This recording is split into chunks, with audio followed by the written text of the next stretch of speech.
Here is my audience. There we go. All right.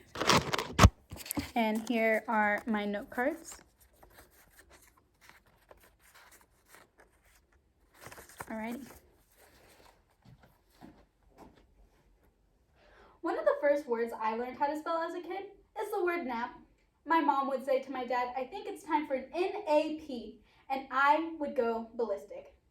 But as I've gotten older, I realized, like with most things, my mom had a point. I need sleep. As a teenager, my sleep schedule has not always been the best, and my life has definitely reflected that. So I decided to do research to help me understand why this happens.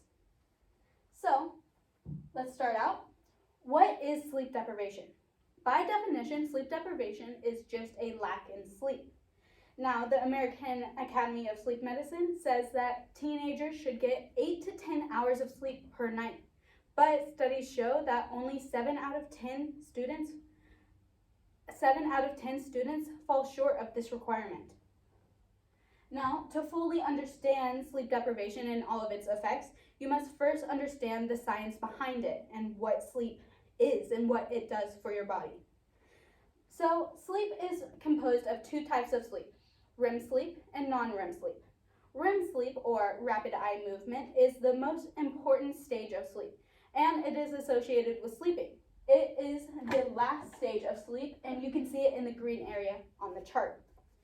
Now, the Cleveland Clinic says that the REM stage of sleep lasts 10 minutes in the first cycle and slowly gets longer and longer as the cycles go on. A person should get around 4 to 6 cycles. But if a sleep is disrupted, then the person does not reach this crucial stage and therefore gets a lower quality sleep.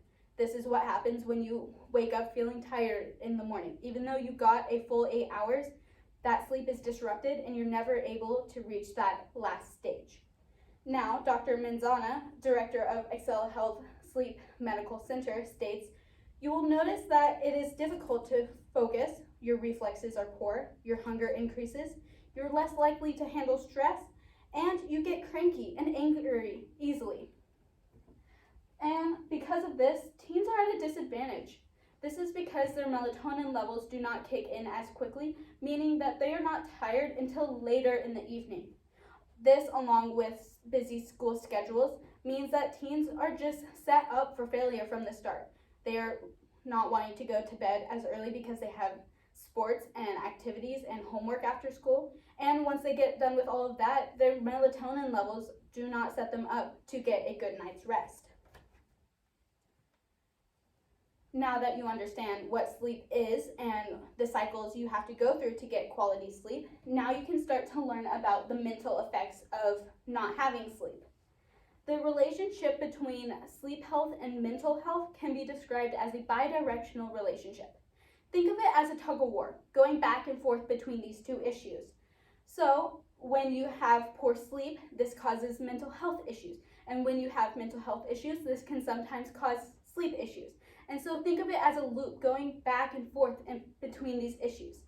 The problems are so connected that it is estimated that 40 to 50% of people with insomnia have another mental health disorder or mental health problem.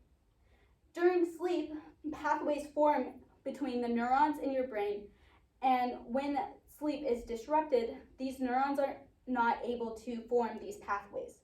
This can break the connection and cause you to lose focus and cause a ton of different mental, psychological disadvantages.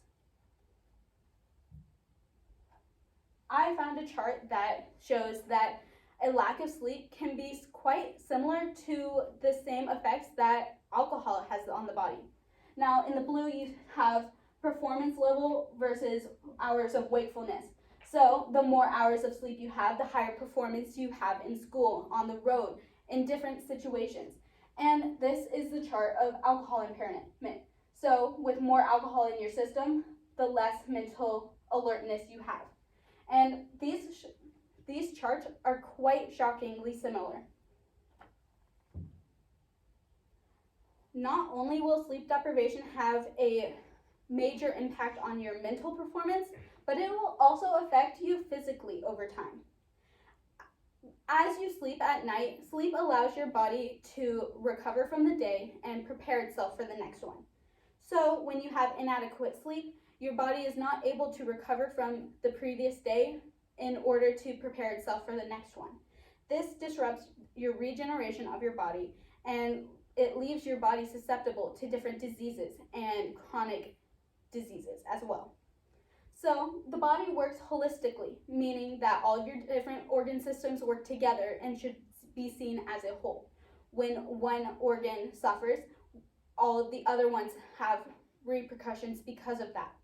And when you have no sleep, this causes all of your organs to start battling each other for the most regeneration. So there are obviously a lot more effects than I have time to talk about, but I wanted to talk about the ones that are most important and can have the longest lasting effect. Now, your ghrelin and leptin levels will begin to fluctuate, and these hormones are responsible for your appetite. Your ghrelin level will begin to increase, which in turn makes you hungrier throughout the day. This is responsible for that midnight snack craving you have in the middle of the night. Now, the leptin level decreases, and this is the hormone that tells your body that it's had enough food. So when these hormones are out of whack, this can cause obesity over time.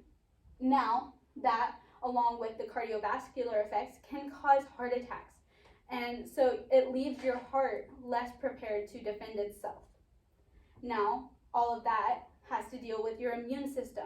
And your immune system is not able to defend itself from different bacteria that we face in our day-to-day lives. I wanted to show this chart that just shows the pure amount of different effects that it can have on the body. It can affect almost every organ system in your body. Now, with everything being said, hopefully you can see that this is a big issue, and sleep is critical to our life. So naturally, it makes sense that it's complex. Today, we learned the science behind sleep, the effects it has on us mentally, and the detrimental effects it can have physically. A lack in sleep is a global issue that we need to deal with, and we as a society need to look at the facts and find solutions that help our youth. Sleep is something we all need, and after today, how much of a priority will you make it? Thank you.